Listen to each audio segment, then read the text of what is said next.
नमस्कार दोस्तों, इंदौरी मशरूम से मैं मनोज प्रधान आपका स्वागत करता हूं। दोस्तों, आज हम चर्चा करेंगे मशरूम के परिचय के बारे में कि मशरूम एक्चुअल में होता क्या है, उसका क्या है शेफ है, क्या हिस्ट्री है उसकी, और कौन से ऐसे कुछ पॉइंट को लेकर हम चर्चा करेंगे जो लोगों के माइंड में गलत धारणाएं रखी है उनको भी लेकर हम डिस्कस करेंगे। साथ ही साथ हम कुछ ऐसे टॉपिक है जैसे कि इंडिया में कौन कौन से ऐसे मशरूम है जिसको हम कमर्शियल लेवल पर ग्रो कराया जा सकता है। इसके बाद ऐसे कौन से स्पेसिफिक मशरूम है जिसकी मेडिसिनल वैल्यू हाई है, जो काफ़ी महंगे बिकते हैं, इनको भी हम कमर्शियल लेवल पर ग्रो करा सकते हैं। और तीसरा जो पॉइंट है हमारा कि कौन कौन से ऐसे जहरीले मशरूम है जिसको हमको नहीं खाना चाहिए। इन सारे टॉपिक को लेकर हम चर्चा करेंगे। दोस्तों, सबसे पहले मशरूम की बात करते हैं तो मशरूम जो है एक एडिबल फंगस है। इसको हम हमारे डाइट प्लान में शामिल कर सकते हैं। अभी अगर इसके ओवरऑल मशरूम की बात करें तो तो इसका जो स्ट्रक्चर होता है वो एक छतरी नुमा होता है। इसकी छतरी में गिल्स पाए जाते हैं नीचे, जिसको गलफड़े बोलते हैं। इन गलफड़ों में या गिल्स में लाखों की संख्या में गिल्स मतलब स्पोर्स पाए जाते हैं, जो आगे चलकर नई फूटिंग या नई मशरूम को ग्रो करने में मदद करते हैं। ठीक है दोस्तों, तो ये एक बेसिक स्ट्रक्चर है इसका।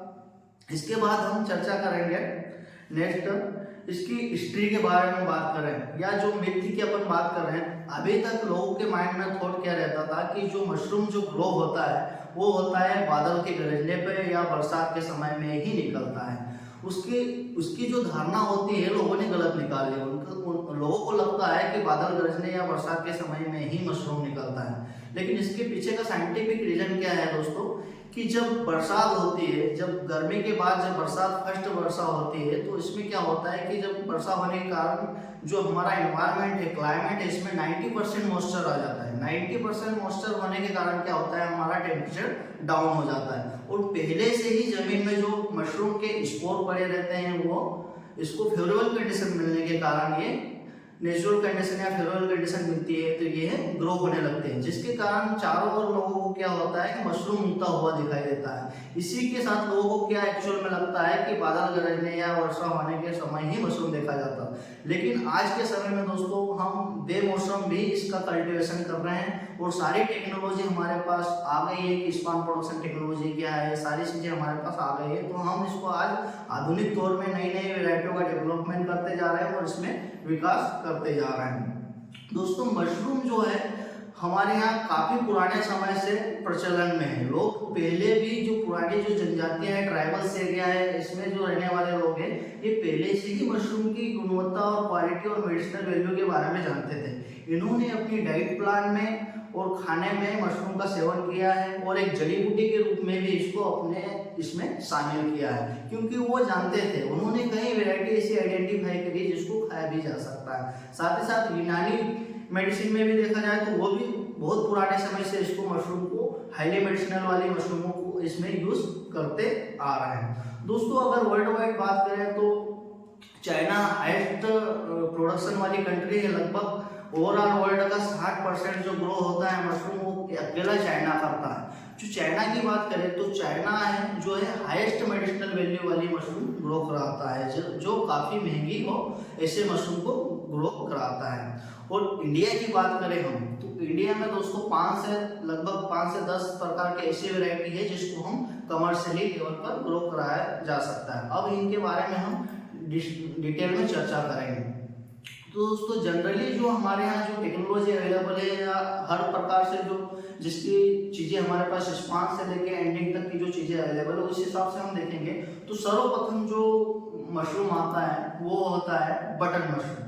दोस्तों, बटन मशरूम जो होता है ये देखने में काफ़ी अट्रैक्टिव होता है, और ये इसकी डिमांड बहुत काफ़ी है क्योंकि ये टेस्टी भी है और इसका लुक भी जो अट्रैक्शन वाला होता है। आप जब भी कहीं भी मार्केट में जाएंगे तो ज़्यादातर आपको बटन मशरूम देखने को मिलेगा, इसलिए इसकी मार्केट डिमांड भी अधिक है। इसी कारण इसने मार्केट पर 80% मार्केट पर अपना कब्जा जमाया हुआ है। दोस्तों, बटन मशरूम के लिए नेचुरल कंडीशन जो होती है वो ठंडी जलवायु वाले क्षेत्रों में ये आसानी से ग्रो कराया जाता है, जहाँ पर 20 से 25 डिग्री सेंटीग्रेड टेम्परेचर रहता है। जैसे कि नॉर्थ ईस्ट स्टेट हो गया, जैसे जम्मू कश्मीर, पंजाब, हरियाणा, उत्तराखंड, हिमाचल प्रदेश, यहाँ पर ये साल भर ग्रो कराया जा सकता है क्योंकि यहाँ ऑलरेडी टेम्परेचर डाउन रहता है, इसके हिसाब से फेवरेबल रहता है, इसलिए यहाँ पर कम खर्चे में आसानी से इस बटन मशरूम को ग्रो कराया जा सकता है। तो ये पहला मशरूम हमने देखा बटन मशरूम। इसके बाद हम देखेंगे ऑयस्टर मशरूम।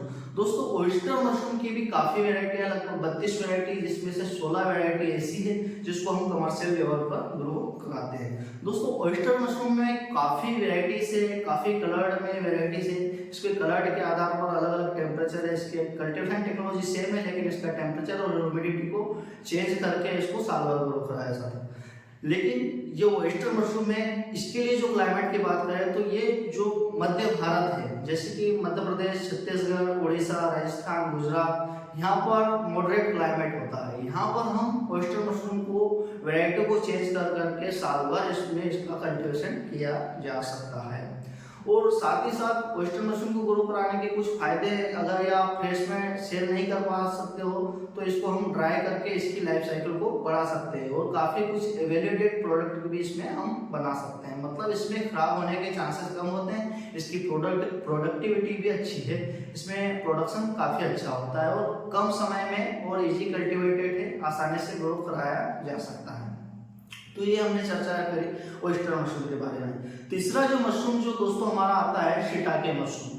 शिटाके मशरूम जो होता है दोस्तों, इसको किसी भी सीरियल क्रॉप के भूसे पर ग्रो नहीं कराया जा सकता है। इसको जो ग्रो कराने के लिए जो मीडियम यूज करते हैं हम, इसको लकड़ी के बुरादे यानी सॉडस्ट पे या लकड़ी के लट्ठों पर हम इसको ग्रो कराया जा सकता है। तो ये काफ़ी हिली एरियाज में इसको ग्रो कराया जाता है, जैसे पहाड़ी एरिया, जैसे पूर्वी राज्य जो है हमारा असम है, छत्तीसगढ़, उड़ीसा है, नेपाल है, मणिपुर, भूटान वाला जो क्षेत्र है, यहाँ पर हम इसको आसानी से ग्रो कराया जा सकता है क्योंकि इसको जंगलों में ही लट्ठों पर ड्रिल करके इसके स्पान को डाला जाता है और इसको ग्रो कराया जा सकता है। ठीक है दोस्तों, ये काफ़ी हाईली मेडिसिनल वाला मशरूम है शिटाके मशरूम। इसमें सेलेनियम कंटेंट जो होता है, एक सेलेनियम कंटेंट होता है जो एंटी कैंसर प्रॉपर्टीज रखता है, उसका कंटेंट इसमें थोड़ा हाई होता है, इसलिए कैंसर पेशेंट के लिए बेस्ट होता है और इसी को लोग काफ़ी कैंसर पेशेंट को रिकमेंडेड किया जाता है। इसके पाउडर को डाइट प्लान में शामिल करते हैं तो उसको काफ़ी हद तक फायदा होता है। तो ये हमने तीसरा मशरूम दोस्तों देखा हमारा शिटाके मशरूम। इसके बाद एक जो कॉम्बिनेशन वाली जो एक वेराइटी है ये हमारे यहाँ इजाद की गई है, जिसका नाम है मिल्की मशरूम। ये बटर मशरूम और ऑयस्टर मशरूम का एक हाइब्रिड वेराइटी डेवलप की गई है।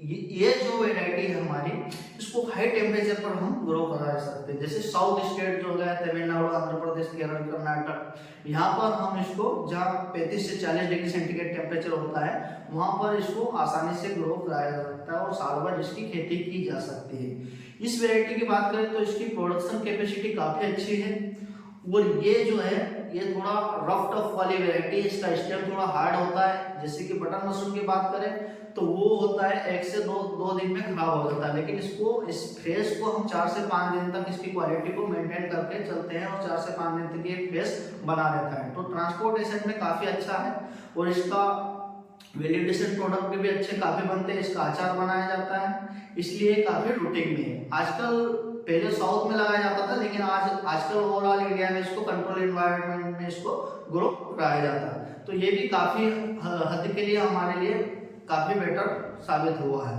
कंट्रोल यूनिट में। इसके बाद दोस्तों हम बात करेंगे पेडिस्ट्रा मशरूम के बारे में। जो नेक्स्ट आता है पेडिस्ट्रा या धान की पुआल पर उगाया जाने वाला मशरूम, जहाँ पर धान ज़्यादा होते हैं, जैसे छत्तीसगढ़, उड़ीसा में इसका एरिया काफ़ी है, इसको धान की पुआल पर ग्रो कराया जाता है। ये भी इजी कल्टिवेटेड वैरायटी, जहाँ पर 35-40 डिग्री सेंटीग्रेड टेम्परेचर, वहाँ पर भी इसको आसानी से ग्रो कराया जा सकता है। लेकिन इसकी लाइफ साइकिल थोड़ी क्या होती है, कम होती है, लेकिन ये खाने में काफ़ी टेस्टी होता है, इसलिए छत्तीसगढ़, उड़ीसा में इसका प्रचलन काफ़ी है। इसका स्ट्रक्चर जो होता है अंडे जैसा हल्के भूरे कलर का दिखता है, इसलिए इस एरिया में काफ़ी प्रचलन में है। इसका मार्केट हमारे पास अवेलेबल होना जरूरी है, नहीं तो वो खराब हो जाएगा।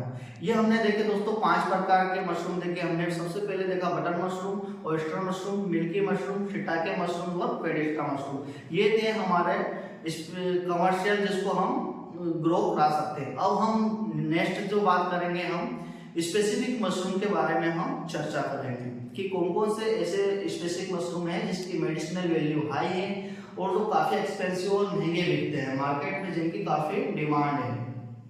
तो दोस्तों इसमें सबसे पहला जो मशरूम आता है गुच्छी मशरूम या मोरा जिसको बोलते हैं। ये पहले आज से 2021 से पहले क्या होता था, इसके काफी ट्रायल चल रहे थे इस पे, और आज इसको सर्टिफाई कर दिया गया है कि इंडोर कल्टीवेशन में भी आप इसको इजीली इसको ग्रो कराया जा सकता है। दोस्तों ये काफी महंगा होता है, लगभग 20 से 30 हजार रुपए किलो ये जाता है। इसकी भी मेडिसिनल वैल्यू हाई है, ये भी कैंसर पेशेंट के लिए काफी हद तक कारगर साबित हुआ है। इसकी भी बहुत सारी दवाइयाँ मेडिसिन बनती है। इसके बाद जो नेक्स्ट हमारा आता है किंग ऑयस्टर। ऑयस्टर मशरूम का ही एक रूप है किंग ऑयस्टर। ये सर्वप्रथम निकाला गया था किंग ऑयस्टर। इसका स्टेम थोड़ा हार्ड होता है, ये भी वैल्यूएशन में काफी यूज किया जाता है और इसकी लाइफ साइकिल भी थोड़ी ज्यादा होती है। इसके बाद दोस्तों एक आता है गेनोडर्मा मशरूम या ऋषि मशरूम के नाम से जाना जाता है। ये ज्यादातर पाउडर फॉर्म में यूज किया जाता है। ये किसी भी भूसे पर ग्रो नहीं कराया जाता, ये भी लकड़ी के या सोलर पे ही ग्रो कराया जाता है। इसका भी कैंसर और इनके लिए ज्यादातर टेबलेट और पाउडर यूज किया जाता है। इसके बाद दोस्तों नेक्स्ट जो वैरायटी है हमारी हिरेशियम या मंकी हेड मशरूम के नाम से जाना जाता है। दोस्तों ये मशरूम पिछले 4-5 साल से काफी प्रचलन में आई है। इस पे भी काफी समय से रिसर्च चल रहा था और आज ये काफी हद तक कारगर साबित हुई है। इसकी प्रोडक्शन टेक्नोलॉजी भी हमारे पास अवेलेबल। स्पेसिफिक मशरूम में अब नेक्स्ट हम देखेंगे कोर्डिसेप्स के बारे में। कोर्डिसेप्स के बारे में आपने काफी सुना होगा, तो हम कोर्डिसेप्स के बारे में चर्चा करेंगे। दोस्तों जो पुरानी और स्पेसिफिक जो बेसिक जो वेराइटी है कोर्डिसेप्स साइनेंसिस, ये जो वैरायटी है ये किसी भूसे पे या किसी सोडस्ट पे ग्रो नहीं करती है। इसकी फंगस जो होती है एक इंसेक्ट को इन्फेक्ट करती है और वो इंसेक्ट एक जब डोर्मेंसी स्टेज में चला जाता है और इसको जब फेवरेबल कंडीशन मिलती है तब इसके इस इंसेक्ट से जो फूड बॉडी निकलती है वही हमारी कोर्डिसेप्स है। ये काफी महंगी जाती है और ये एक मोनोपोली मार्केट क्रिएट करके रखा है। जैसे नेपाल, भूटान और उत्तराखंड के कुछ एरिया में यहाँ पर मोनोपोली मार्केट है, यहाँ पर इसकी गवर्नमेंट सपोर्ट करती है और यही लोग इसको एक पहाड़ी एरियाज में जैसे फरवरी से अप्रैल मई तक इसको सर्चिंग करने जाते हैं। इनकी जीवन मतलब जो रेखा चलती है इसी पे ये डिपेंड रहते हैं। लगभग 2-3-4 महीने के लिए ये पहाड़ों पे ही घूमते फिरते रहते हैं और इस कीड़ा जड़ी को ढूंढते रहते हैं। इसका नाम कीड़ा जड़ी काफी प्रचलित है। ये स्टेमिना के लिए काफी प्रचलित है, फेमस है। इसका इम्यून सिस्टम को भी काफी बढ़ावा देती है, इसलिए ये मार्केट में काफी डिमांड में है। इसी की जो एक अपडेट वर्जन जो आया है आगे कोर्डिसेप्स का, ये कोर्डिसेप्स मिलिट्रिस करके एक वैरायटी है जिसको हम ग्रो कर सकते हैं। कोर्डिसेप्स साइनेंसिस जो होती है वो नेचुरल कंडीशन में अवेलेबल होती है, उसको अभी तक ग्रो नहीं कराया जा सका है, वो ऑटोमेटिक नेचुरली ही ग्रो होती है। लेकिन उसका ही अपडेटेड वर्जन जो है कोर्डिसेप्स मिलिट्रिस करके जो वैरायटी है इसको हम लैब में प्रॉपर तरीके से ग्रो करा सकते हैं। इसकी टेक्नोलॉजी हमारे पास अवेलेबल है और ये भी काफी आजकल प्रचलन में चल रही है। इसको आप एक लैब छोटा सा 10 बाय 10 का कमरा लैब सेटअप करके इसको आप लिक्विड मीडिया बनाकर इसको आप ग्रो करा सकते हो। एक प्रॉपर हाइजीन कंडीशन में इसको आप ग्रो करा सकते हो, ये भी काफी प्रचलन में है। इसके बाद ये हमारा स्पेसिफिक मशरूम का टॉपिक। स्पेसिफिक मशरूम के बाद हम बात करेंगे कि पॉइजनस मशरूम कौन कौन से हैं। दोस्तों जनरली जो मशरूम का जो कलर होता है वाइट होता है। इसके अलावा आपको अगर इसके अलावा अदर कोई फूड बॉडी दिखती है जिसमें डॉटेड हो, अलग अलग कलर्स हो, तो उस ऐसी जहरीले मशरूम होते हैं, इनको हमको नहीं खाना है। जैसे कि पैंथर कैप हो गया, डेड कैप हो गया, ये अलग अलग आप स्क्रीन पे पिक्चर देख रहे हो। तो इस प्रकार से हर कोई मशरूम खाने योग्य नहीं होता, इसलिए हमको इन बातों को ध्यान में रखना है। दोस्तों ये हमारा पूरा टॉपिक कवर हमने कर लिया है। इंट्रोडक्शन की कौन कौन सी वैरायटी ग्रो करानी है, कौन सी स्पेसिफिक वैरायटी है, कौन सी पॉइजनस वैरायटी है, ये सारा हमने टॉपिक कंप्लीट हो गया है। दोस्तों ये मशरूम के परिचय से रिलेटेड हमने सारे टॉपिक कवर कर लिए हैं और ऐसे ही वीडियो देखने के लिए जुड़े रहे इंदौरी मशरूम से। मिलते हैं नए वीडियो के साथ।